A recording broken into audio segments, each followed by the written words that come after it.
A paz do Senhor Jesus, queridos irmãos, seja bem-vindo para mais uma videoaula preparada pelo CAPED, para juntos meditarmos nas lições que estamos estudando neste trimestre, cujo tema é Os Pilares da Nossa Fé. Nisso cremos, isso pregamos.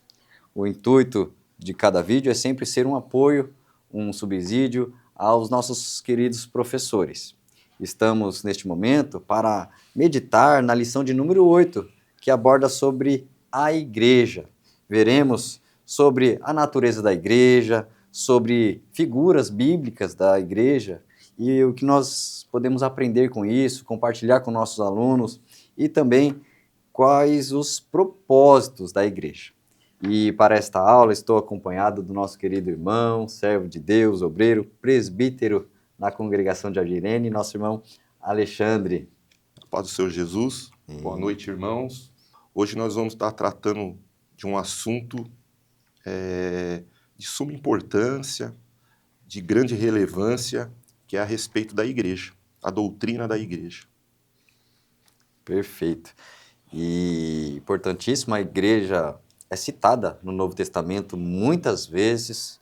Depois o Senhor Jesus, em Apocalipse, ao aparecer para João, ele endereça mensagens diretamente para a igreja, em nome do representante da igreja, instruções para a igreja. Então, o Novo Testamento é repleto deste assunto, a igreja. Quem é a igreja? Como é a igreja?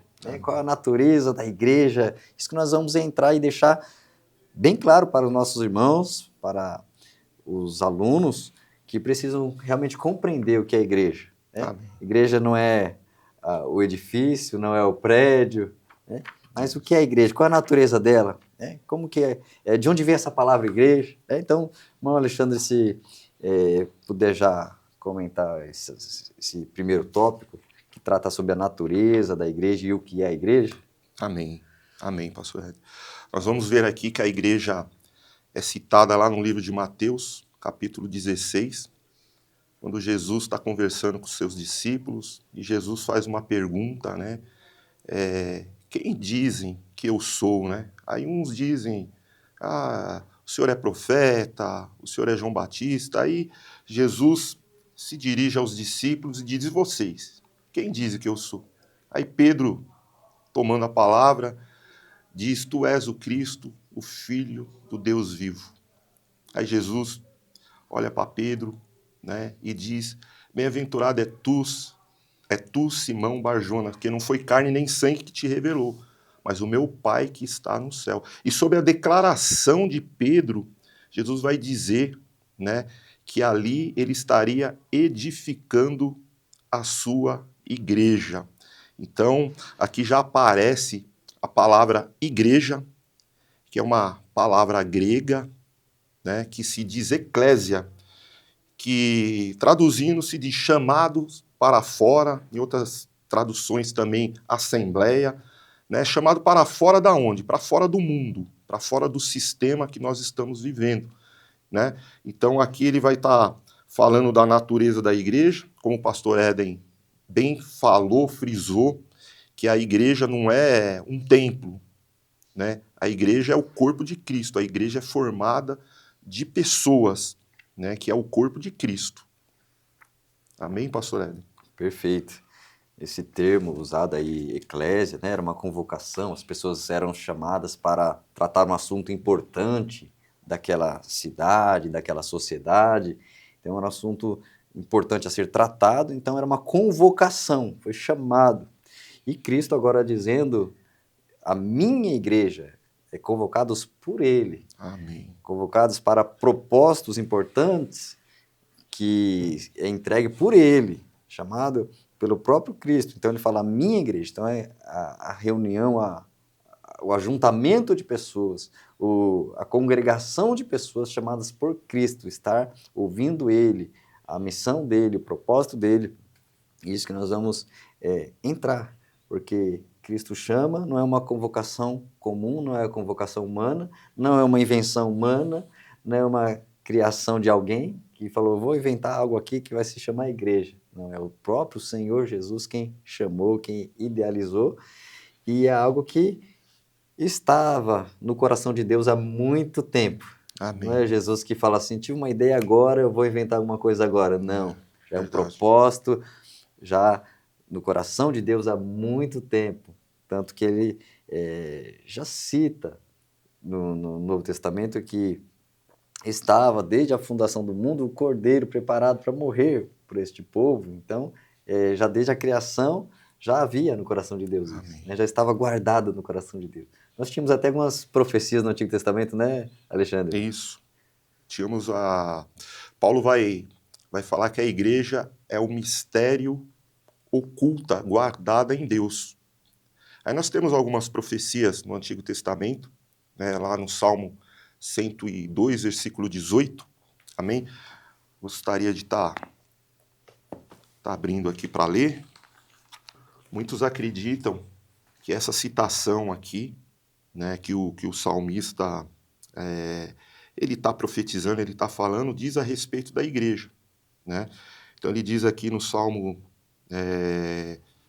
102, versículo 18, ficará isto registrado para a geração futura, e um povo que há de ser criado louvará ao Senhor. Amém? A gente pode também ver essa citação ali no Salmo 22, versículo 31. Voltando um pouquinho.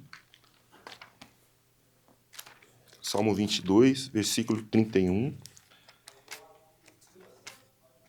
Que diz assim: hão de vir anunciar a justiça dele ao povo que há de nascer. Contarão que foi ele quem o fez. Então, muitos acreditam, pastor Eden, que essa citação aqui está se referindo à igreja. O mistério oculto, o mistério guardado em Deus. E a gente vai ver também, pastor Eden, né, indo lá para o Novo Testamento, o livro de Romanos, capítulo 9, onde Paulo, no livro de Romanos, capítulo 9, onde Paulo vai estar fazendo uma citação também do livro de Oséias, amém? Romanos, capítulo 9, versículo 25 e 26. Paulo vai estar fazendo uma citação do livro de Oséias. Assim como também diz em Oséias, chamarei povo meu ao que não era povo meu, e amada a que não era amada. E no lugar em que se lhes disse, vós não sois meu povo, ali mesmo serão chamados filhos do Deus vivo. Então a gente vê aqui que a igreja estava sendo profetizada lá no Antigo Testamento. Um mistério oculto de Deus que se revelou, né, no Novo Testamento. Quando Jesus disse para Pedro, né, sobre a revelação, sobre a citação de Pedro, ele estaria edificando a sua igreja. Isso, essa declaração de Pedro, olha, aquela confissão, olha, tu és o Cristo, ou seja, o crer nele, O crer, confessar o nome de Cristo. Então, igrejas são aqueles que confessam a Cristo, que tiveram esse entendimento, essa revelação de que Ele é o Salvador, que Ele é o Senhor. Então, essas pessoas que creem são as pessoas que estão nele, e essa edificação, essa construção da igreja se dará a partir deste momento. Aqueles que creem nele vão se tornando um edifício santo, sendo construído. A rocha principal é Cristo, que é o subitem seguinte, né, que é a edificação da igreja, onde a rocha estabelecida desde a eternidade é que Cristo, a pessoa de Cristo, seja o fundamento, e depois nós somos o quê? Somos as pedras vivas, que está lá em 1 Pedro capítulo 2, versículo 5, nós somos pedras vivas, ou seja, somos pedaços dessa pedra, parte dessa construção, fazemos parte do edifício que está sendo levantado, onde a rocha é Cristo. Então ele é a rocha, ele é o fundamento, ele é a base principal, amém. né, que é citada lá a pedra angular, pedra de esquina. Então lá no Antigo Testamento também é citado que teria uma rocha angular, quem crer nela não será confundido, ou seja, é a confiança nele, né? Então, essa declaração de Cristo é a base de tudo, não é Pedro a rocha, né? Tu és Pedro, ou seja, um pedaço de pedra, e sobre Isso. esta pedra ele refere-se a si mesmo, a Isso. rocha, né? Sobre esta pedra que é a si mesmo edificarei a minha igreja. Né? Então está ali aparecendo, manifesta publicamente essa igreja que é eleita, porque tem versículo que cita sobre a eleição, sobre ser uma igreja eleita, né? Efésios 1,14, mas é bom a gente esclarecer que não é que cada pessoa é eleita predestinada. Né? Efésios capítulo 1 vai falar sobre um povo que, Efésios 1, retificando aqui, Efésios 1, versículo 4, também nos elegeu nele antes da fundação do mundo para sermos santos e irrepreensíveis diante dele em amor. Ou seja, antes de tudo, ele tem um povo que ele elegeu, mas é a igreja como um todo, os que creem em Cristo estão predestinados ao céu, então uma igreja é eleita. A igreja também podemos descrever como um organismo vivo, né? Não sendo o prédio, aquela instituição, a estrutura física, mas as pessoas é um organismo vivo. As pessoas que creem em Cristo são a igreja. Então esse organismo podemos descrever como todos os salvos, em todos os tempos, em todos os lugares, formam essa igreja. Amém. Que gostaria de deixar ressaltado, que é chamado em Hebreus. Hebreus declara que existe uma universal assembleia. Hebreus, capítulo de número 12, versículo 23. Gostaria de deixar esse versículo bem frisado ao nosso irmão, nosso professor, que diz: a universal assembleia e igreja dos primogênitos, que estão inscritos nos céus, e a Deus, o juiz de todos. Então, a parte inicial desse versículo fala a universal assembleia. Então, uma reunião universal, ou seja, não tem uma delimitação de lugar, de espaço. Então, essa universal assembleia e escritos nos céus, né? Aqueles que estão com o nome escrito no livro da vida. Então, essa é a igreja, um organismo vivo, que, no Para Refletir, é citado como o corpo de Cristo em ação, manifestando seu amor ao mundo, ou seja, a igreja agindo no mundo, em ação no mundo, levantado por Cristo para ser a extensão dele mesmo neste mundo. Ele ascendendo ao céu, fica agora a igreja, sendo o seu corpo em movimento, em ação, representando seu amor, sua misericórdia, representando sua verdade, sua palavra. Então essa é a igreja.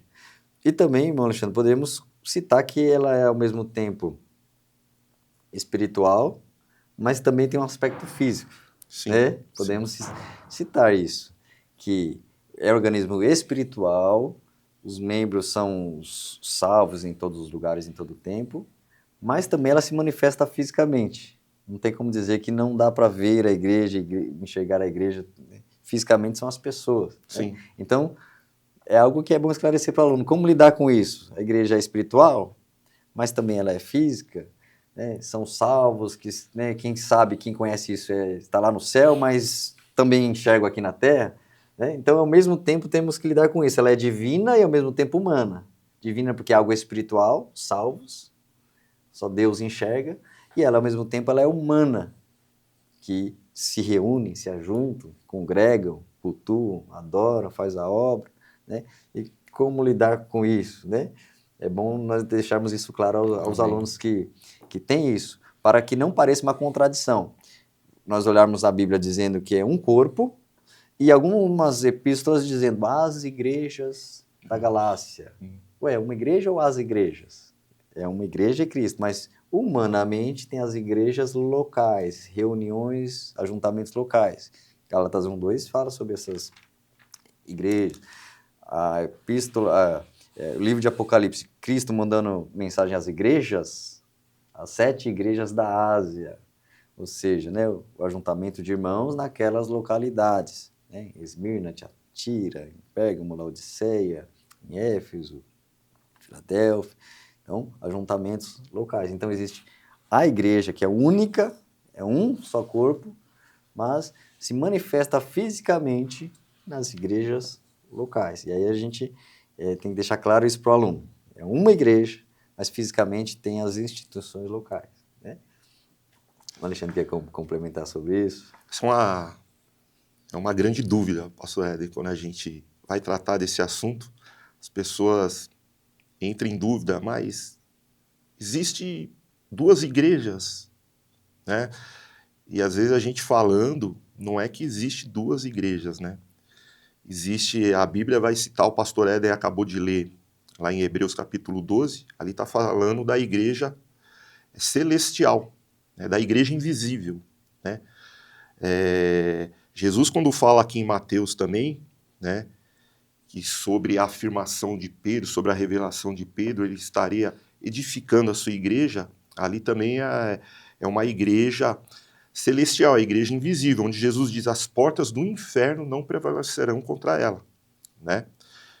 Então, a gente encontra na Bíblia, a Bíblia falando da igreja local, né, que é um ajuntamento de pessoas, né? Ali forma o corpo de Cristo, né?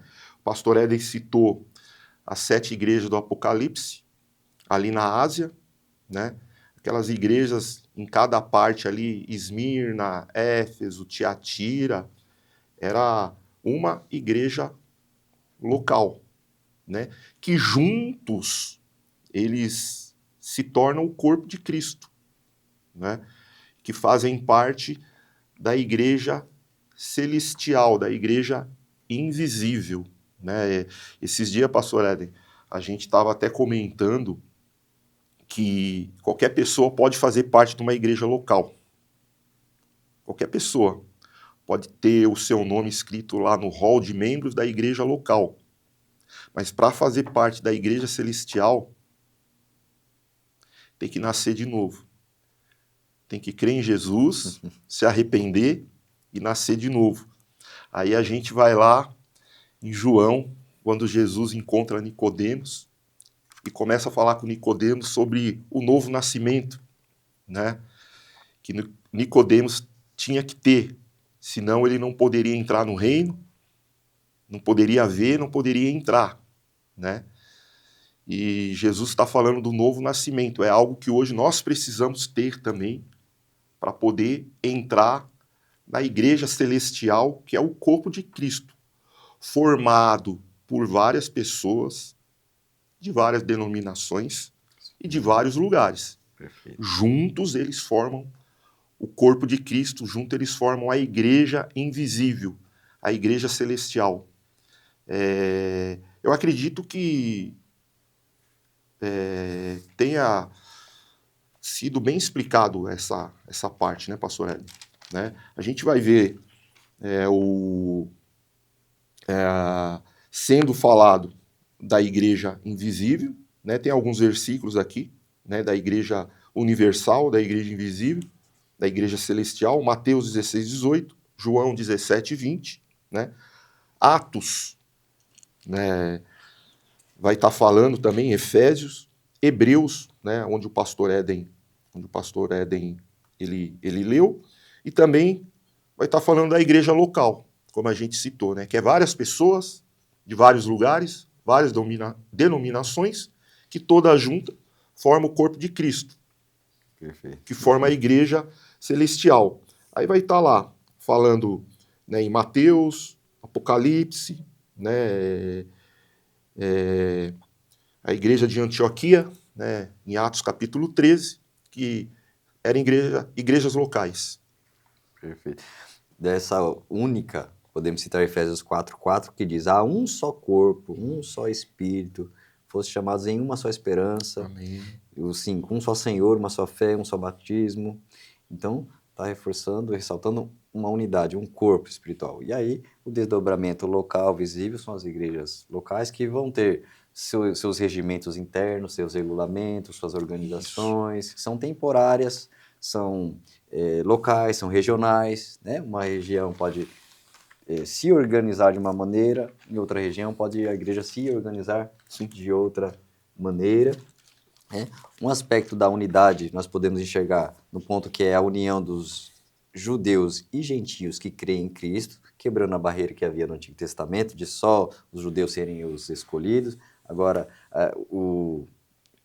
a vinha do Novo Testamento é a igreja, e Efésios capítulo 3, versículo 6, fala sobre essa união, que fala, os gentios são co-herdeiros de um mesmo corpo, participantes da promessa em Cristo pelo Evangelho. Então, aquela barreira que tinha judeus, gentios se quebra, e judeus, gentios crendo agora fazem parte desse corpo, né? Então, fala dessa união, né? União na mesma rocha, na pessoa de Cristo.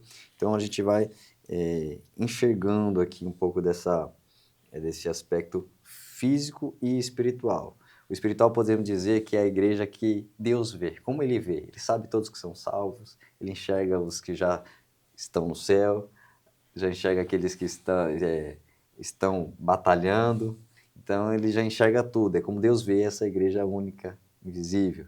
E a igreja física é como nós enxergamos, como o mundo enxerga, como a igreja atual enxerga, que é física, humana, né? Jesus falou do joio e do trigo. Na física, você vai encontrar os dois. Vai ter o trigo, que é uma bênção, está dando fruto, e vai ter o joio, né?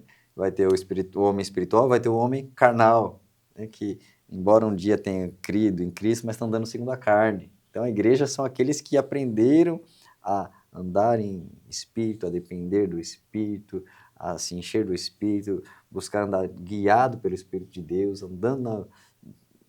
guiado e conduzido pelo Espírito Santo, sabe que sem ele nada pode fazer, sem ele nada podemos fazer. Então vai ter esses, né? E também na local vai ter os que andam na carne, né? Então vai ter tudo isso, vai ter esse dilema, esse convívio, né? Então esses são os aspectos divino e humano, único e várias locais, que é bom ficar bem claro para nossos alunos, né? Deixar bem claro esse ponto, para nós partirmos para os seguintes, mas não deixando de citar os fundamentos, né? Fundamento é Cristo, fundamento é a Amém. palavra de Amém. Deus, doutrina que Amém. veio repassada de Cristo para os apóstolos registrada nas epístolas, na palavra, no Novo Testamento para nós. Então, os fundamentos é Cristo e o ensino, palavra, doutrina, as práticas, né? A prática de oração, ser uma igreja cristocêntrica, né? Ou seja, tudo em torno de Cristo, da pessoa de Cristo. A mensagem tem que evidenciar e ressaltar e apontar para Cristo e sua obra na cruz, né? Então, os fundamentos da igreja nós não podemos perder, não podemos deixar, e nunca deixar também a igreja acima da palavra, né? É a palavra acima da igreja, é Cristo acima da igreja. Então, nunca colocar a igreja como um fundamento acima de tudo, autoridade acima da palavra, pessoas com autoridade acima de Cristo, nomes, né, super nomes aí, de repente, de uma denominação acima de Cristo. Não, nunca inverter. Então, o fundamento é Cristo acima de tudo, palavra acima de tudo, e a igreja Amém. submissa à palavra. A palavra. Né? Por isso, pastor Éden, a grande necessidade de se pregar o arrependimento, né? Como o pastor Éden falou, que às vezes numa igreja local vai ter aqueles dois tipos de pessoas, o joio, o trigo. E para a pessoa entrar na igreja, né, ela precisa se arrepender e se converter. Paulo vai dizer lá em Efésios, capítulo 1, versículo 14, que quando uma pessoa crê em Jesus, ela é selada com o Espírito Santo. Quando o selo é um sinal de posse, né? Deus marcou aquela pessoa, então aquela pessoa pertence a Deus. Por isso a necessidade de estar pregando, para a pessoa estar crendo, estar se arrependendo, né? Hoje em dia a gente vê alguns escândalos na igreja, né? E às vezes a gente é questionado, que nem no trabalho eu sou questionado. A pessoa não é crente, aí a gente tem que estar explicando, tem que estar falando, que numa igreja local vai ter esses dois tipos de pessoas, vai ter o carnal e vai ter o espiritual. Um dia eu questionei um pastor amigo meu, que até assim, chega a ser até engraçado, né, pastor Ed? E o pastor amigo meu, no domingo, ele sempre pregava o arrependimento, e um dia eu questionei ele, eu falei, pastor, mas são todos salvos, domingo vem mais crente. Aí ele disse para mim, Irmão Alexandre, é aí que você se engana, porque na igreja local tem o espiritual e tem o carnal, e a gente, no decorrer da caminhada, a gente vai prestando atenção e vai vendo que realmente, né? Então a gente explica hoje para as pessoas que dentro de uma igreja local tem o carnal e tem o espiritual, né? O homem é imperfeito, né? O homem é imperfeito, por isso que ele tem que crer em Cristo, se arrepender, Se se arrepender. converter, para que ele possa, né, ser salvo, né, ter o nome dele escrito no livro da vida e fazer parte do corpo. Verdade. E como o pastor Éder deixou bem claro, a gente nunca esqueceu os nossos fundamentos, né? Que é a palavra, a doutrina, que é Cristo, né? E que a palavra tem que estar acima. Perfeito. E podemos já até olhar para a palavra e ver que a palavra vai mostrar a igreja com algumas analogias, algumas comparações, algumas figuras. O tópico seguinte chama Figuras Bíblicas da Igreja, né? Foram citados aqui 3 principais: corpo, noiva e templo. A Bíblia mostra mais algumas referências. Esses 3 principais já nos trazem grandes lições Amém. profundas, né? Por exemplo, corpo de Cristo, né? A gente enxerga para essa figura representada ali, Coríntios capítulo 12, do versículo 12 em diante, o apóstolo Paulo, usado pelo Espírito Santo, mostrando ali que somos membros interligados, conectados, unidos e diferentes. Não tem aquela igualdade de que todos são iguais, funcionam igualmente, exercem igualmente, não, né? Existe a individualidade da vocação dada por Deus, talento dado por Deus, a forma que a pessoa é encaixada no corpo vai diferenciar uma da outra. E isso é normal, é preparado por Deus, né? E o apóstolo Paulo usa isso, né? Então, algumas lições principais que podemos ter: Cristo como cabeça, então já nos traz aí a submissão ao controle, comando, senhorio de Cristo. A cabeça manda e os membros obedecem. Obedece. Então, eu nunca vou fazer, estou aqui, eu faço do meu jeito, da forma que eu quero, tem que ser assim, não. A cabeça é Cristo, você é membro, o membro obedece ao comando que vem do cérebro. O cérebro comanda, o braço vai e faz, né? Então, a primeira lição é essa submissão ao senhorio do cabeça, que é Cristo, né? Pausa. E Amém. Aqui em 1 Coríntios, capítulo 12, do versículo 12 ao 27, Paulo vai estar falando dos membros do corpo de Cristo. Então, Paulo vai estar falando da função de cada membro e da importância de cada membro. O membro, por menor que ele seja, ele tem a sua importância no corpo de Cristo, né? Às vezes, pastor Éden, tem aquela pessoa que fala, eu só oro, eu não faço mais nada, eu só oro. Ele tem a sua importância, com né? certeza. O outro fala, eu só contribuo, eu não sei fazer mais nada. Ele tem a importância. Então, cada membro tem a sua importância no corpo, tem a sua importância no corpo de Cristo. E os membros vão formar esse corpo, né? Até aquele membro que se acha menor no corpo, ele tem a sua importância. E uma coisa interessante, pastor Éden, que se um membro ele tiver alguma dor, o corpo todo sente. O corpo todo sente. Porque ele está unido no corpo, ele faz parte do corpo. E isso é importante. Isso é importante a gente saber que nós somos membros e cada um de nós temos a importância no corpo de Cristo. A grande lição que Paulo, ao apresentar o corpo, reforça para nós como igreja é essa unidade, essa dependência um dos outros, ajuda um dos outros, não ser desconectado, não ser individualista, não ser egoísta, né? Então, falando sobre Cristo ou falando sobre membros, em tudo nós vemos uma unidade, Unidade. a importância da unidade, né? O amor que um deve ter com o outro para estar junto, esse vínculo espiritual que faz estar conectado no mesmo espírito, e como um corpo, estar um complementando o outro, um auxiliando o outro. O meu dom complementa o dom do outro e unidos, cada um na sua capacitação dada por Deus, vai fazer com que funcione este corpo.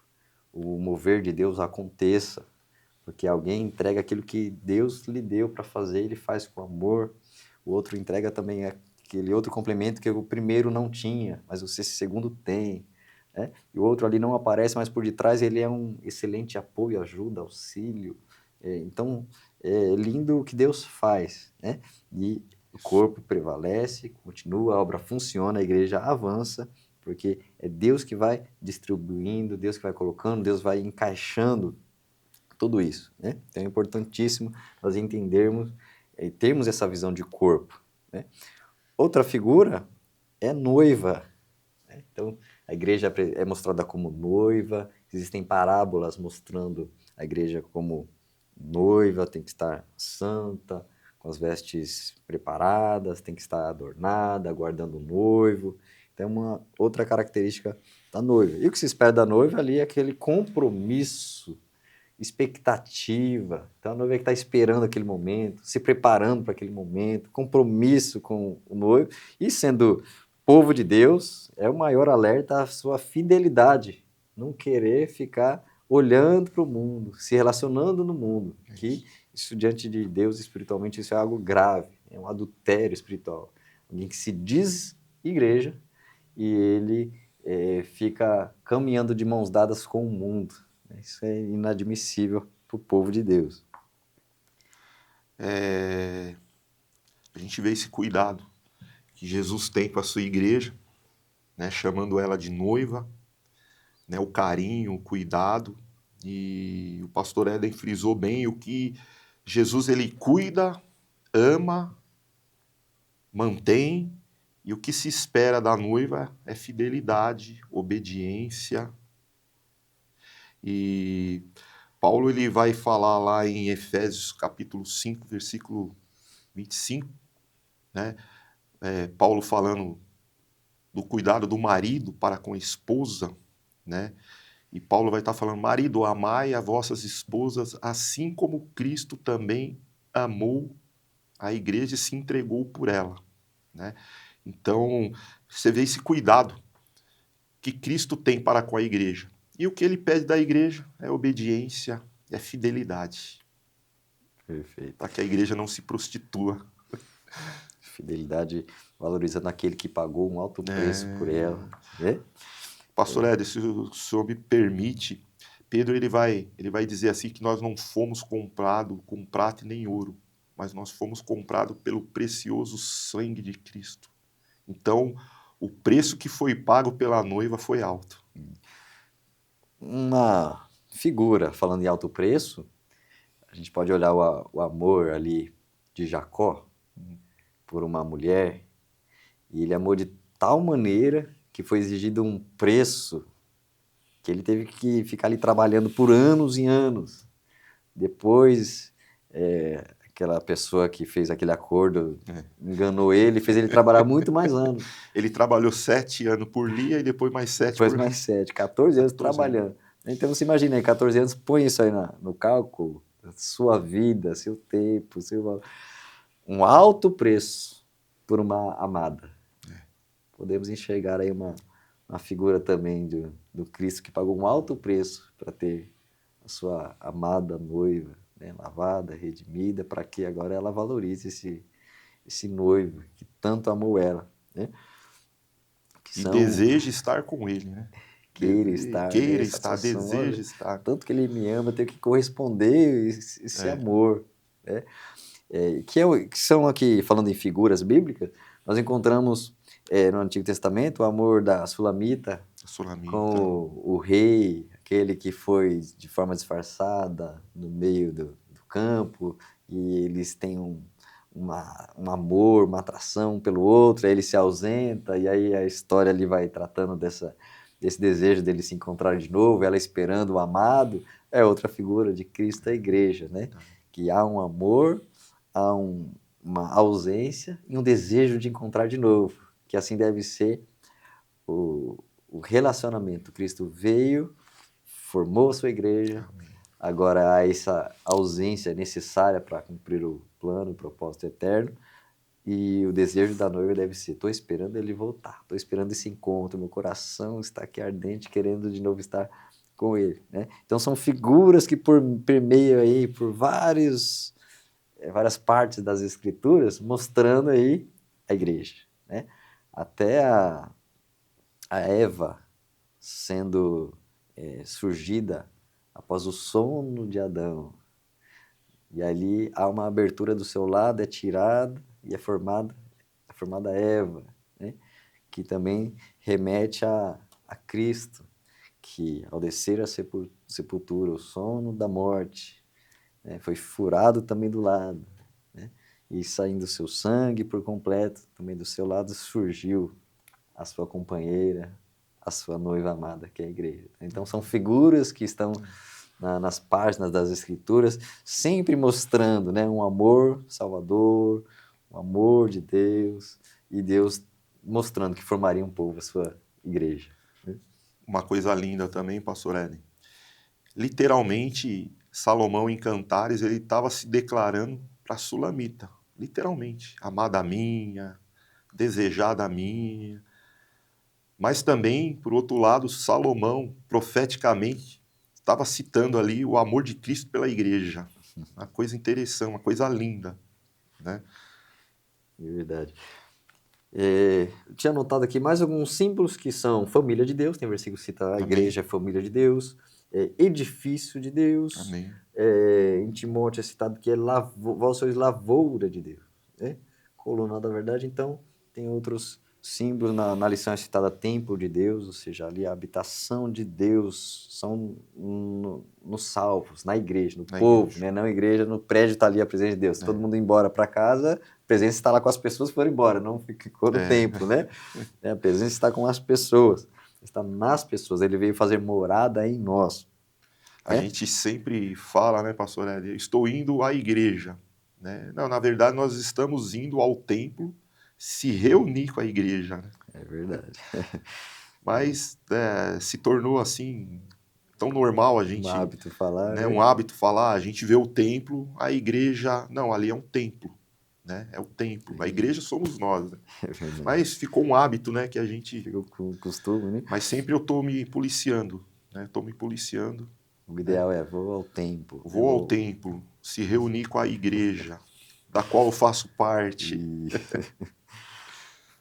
Partindo para o tópico seguinte, então, podemos entender que existem propósitos da igreja, né? Não é só juntar. A igreja não é, por exemplo, X horas por semana que eu estou reunido lá para ir cantar, ouvir a mensagem para casa.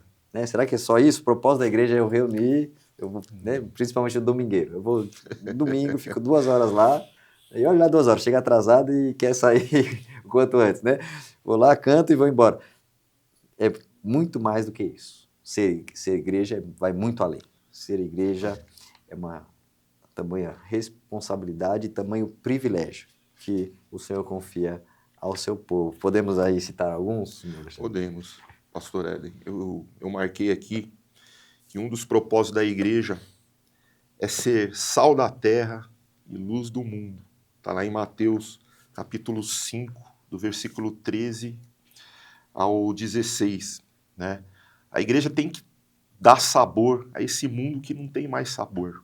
É um mundo insípido. Né? Então a igreja tá aqui nesse mundo para mostrar a diferença. Né? Para dar sabor, para mostrar a diferença, mostrar que ela é diferente. Né? E também ela está aqui para ser luz, para brilhar, né? Para mostrar Cristo, que as pessoas vão conhecer Cristo através da igreja. Nós temos que ser uma referência para as pessoas. As pessoas têm que olhar para nós e ver Cristo nas nossas vidas. Né? Como você falou, pastor Éden, a igreja não é um lugar que a gente se reúne, né, num domingo para cantar e ver o outro e vir embora. Não, a igreja é um lugar onde a gente se reúne, né, para um propósito maior, né? E nós temos algum propósito na igreja, né? Esse é um, sal da terra e luz do mundo, né? Se o pastor Éder me permite, eu queria citar o segundo propósito também, que é evangelização, né? A igreja está aqui neste mundo com um propósito: evangelizar, fazer Cristo conhecido, né? Através das nossas vidas. Deus não vai usar os anjos para pregar o evangelho. Deus vai usar eu, irmão Alexandre, pastor Éden.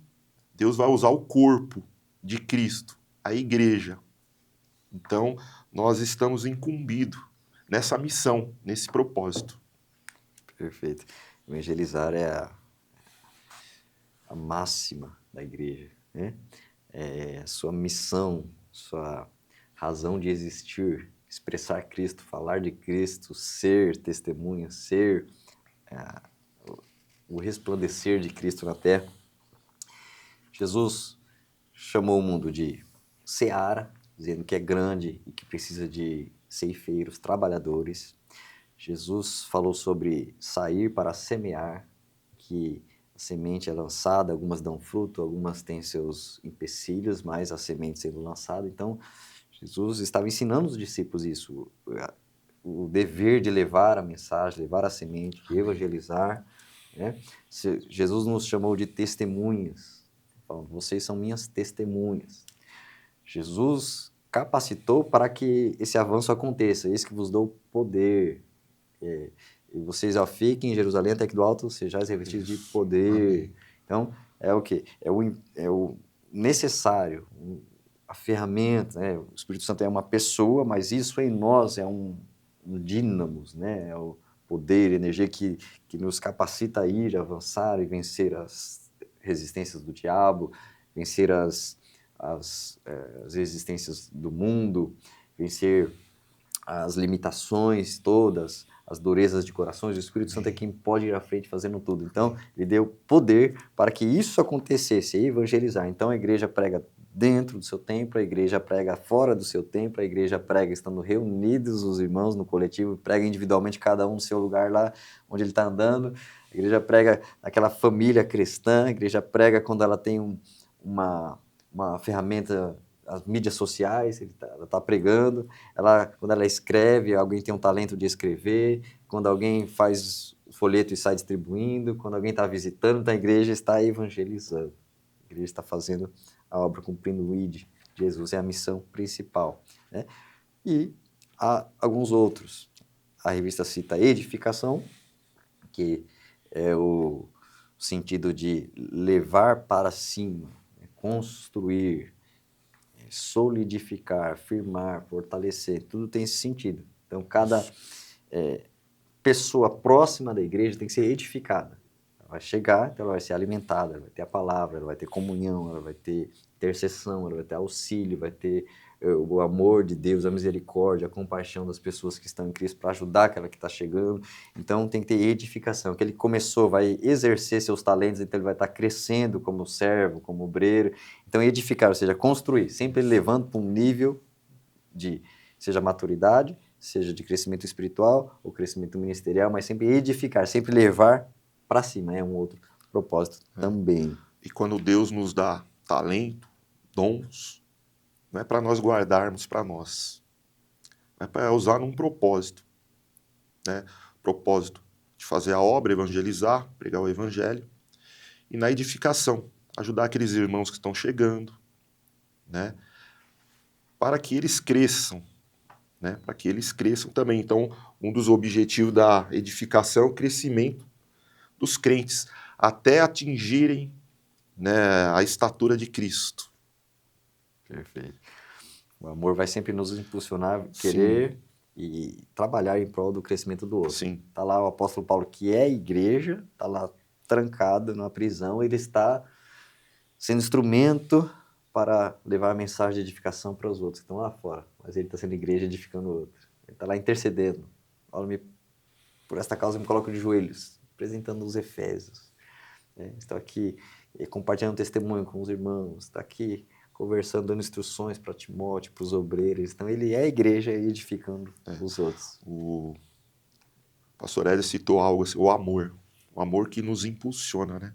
A gente sempre fala, pastor Hélio, que o que segurou Jesus naquela cruz não foi os pregos, não foi os cravos, mas foi o amor dele, Glória a né? Deus. O amor dele por nós, o amor dele pela igreja. Ele foi até o fim, o amor.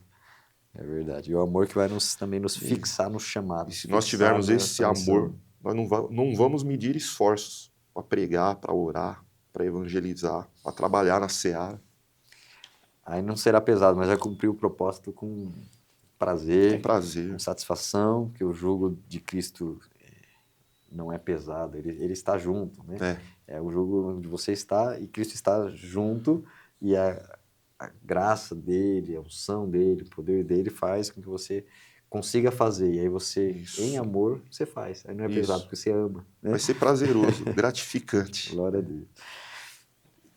A lição cita mais alguns propósitos. A adoração, né? Aquele que se achega à igreja, é o ajuntamento coletivo lá dos irmãos que se congregam, que se unem. Ele vai ser atraído para ambiente de adoração, estimular a adoração. Isso. Vai ter ministro que o chamado é conduzir, atrair as pessoas para aprofundar na adoração, né? Adoração seja na sua prática da sua vida, quando ele aprende a palavra e aprende a praticar tudo que glorifica a Deus com a sua vida. Adoração também no culto, está adorando a Deus. Então, existem os aspectos diferentes de adoração. E também responsabilidade social, que a igreja vai, vivendo em amor, vai fazer o bem para o próximo, vai auxiliar, vai socorrer, vai atender, vai distribuir, vai dar, vai suprir, né? A igreja que ama faz isso, tanto para com os próprios membros. A igreja de Filipenses contribuía com o apóstolo Paulo nas necessidades, ele agradece, né? Mas como também, em alguns momentos também de outras regiões, certa vez, contribuíram para os irmãos que estavam passando um momento de dificuldade em outra região. E aí teve irmão ali, enviado pelo apóstolo Paulo, para levar a contribuição para outro lugar. Então, pode ser ajuda local, ajuda de outro lugar e ajuda para os não salvos também. Porque você ajuda, você socorre, você faz um bem para a sociedade, para a comunidade onde você estiver, você semeia o bem, expressando o amor de Jesus. Amém. E uma coisa interessante, pastor Éder, que Tiago vai dizer que essa é a verdadeira religião.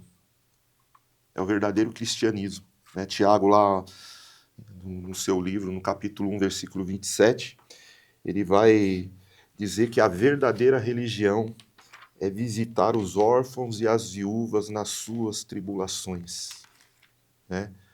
E se guardar incontaminável do mundo, né? Então essa é a verdadeira religião. Né? A verdadeira religião e a nossa responsabilidade social como igreja, né? Visitar, dar apoio. E a gente olha todos esses propósitos em tudo. Eu gostaria de deixar aqui Coríntios, primeira carta, capítulo 10, 31, dizendo: portanto, quer comais, quer bebais, ou façais outra qualquer coisa, fazei tudo para a glória de Deus. Amém. Esse versículo eu deixo para nós encaixarmos o equilíbrio de tudo. Amém. Porque nós citamos aqui os principais: evangelizar, edificar, adorar, atender socialmente. Amém. Mas tudo isso, o equilíbrio de tudo isso, é fazer tudo para a glória de Deus. Glória de Deus. Quando nós evangelizarmos, para a glória de Deus, que as almas sejam alcançadas. Vamos realmente para levar oportunidade de salvação. Quando atender socialmente, ser para a glória de Deus. Deus será glorificado. A pessoa vai ficar congregando ali naquele lugar ou não, não interessa. Não Você importa. vai fazer e Deus vai ser glorificado. Amém. Você foi representando Jesus, né? A edificação, alguém está crescendo, está sendo cuidado, amado, amparado. Então, tudo isso não é para esse que cuidou, que ajudou o crescimento do outro. Aí eu discipulei, eu ajudei, eu fiz a parte, mas Deus seja glorificado pelo crescimento do outro. Deus seja glorificado pelo fortalecimento do corpo, da igreja. Deus seja glorificado Amém. em tudo. Amém. Né? Tudo que seja feito seja para a glória de Deus. Esse equilíbrio de tudo, quando você procura fazer todas as coisas para a glória de Deus. Um planta, o outro rega, mas quem dá o crescimento é Deus. Então a glória tem que ser para Ele. Glória a Jesus. Podemos Amém. partir para as considerações finais, né? Alexandre, se tiver algo a comentar de conclusão, algum comentário final, fique à vontade. Então a gente viu, né, que a igreja existe para um propósito, né? Propósito de apresentar Cristo para as pessoas, né? A igreja existe para representar Cristo, né? E esse é o propósito da igreja, né? Nós sermos sal dessa terra, luz deste mundo, né? E estarmos sempre em obediência e nunca esquecermos que Jesus pagou um alto preço naquela cruz por todos nós para nos comprar. Amém. Para finalizar, eu deixo aqui o texto-chave. Tu és Pedro, sobre essa pedra edificarei a minha igreja e as portas do inferno não prevalecerão contra ela.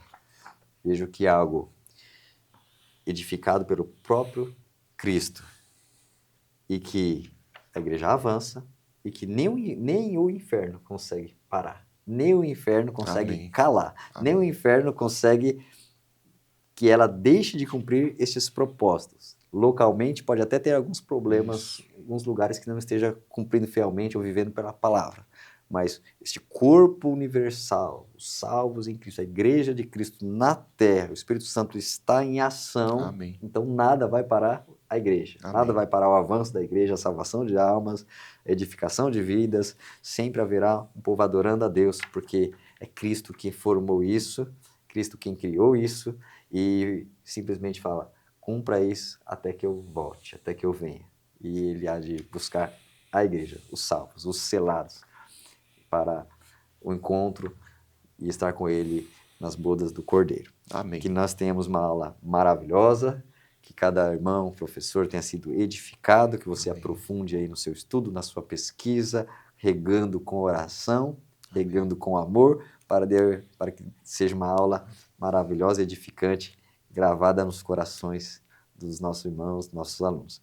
Deus continue te abençoando grandemente, no nome do Senhor Jesus.